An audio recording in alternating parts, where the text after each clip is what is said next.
Hi, this is Bruce Coane, coming to you from the Atlantis Hotel in Nassau, Bahamas. And the cold weather here got me thinking about Miami, where we have an office, and how there's many snowbirds that come down to Miami and occasionally bring the cold weather with them, which is what I'm experiencing here in the Bahamas, a very chilly morning here in January. And it got me thinking about immigration situations for some of my Canadian clients and some of the calls that I get.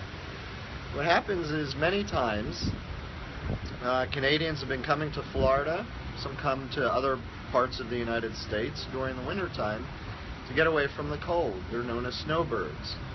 And some of them have been coming for many, many years without any problem. Some of them own homes in Florida, in Texas, and other places.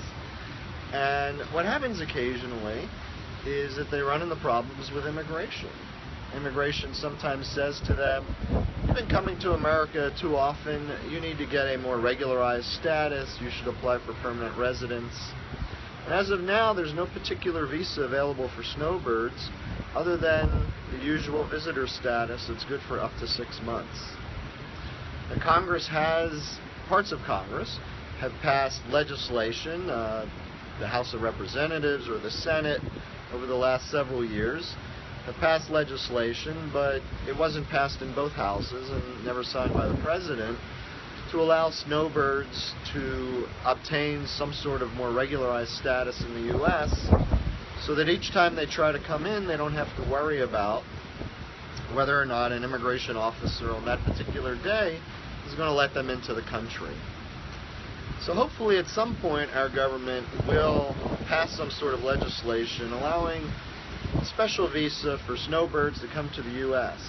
But in the meantime, it wouldn't be a bad idea to look into getting other types of visas that could be available for snowbirds to stay in the U.S. on a more regular basis, such as a green card, where they could easily come back and forth without having any problems at the time that they pass through U.S. immigration.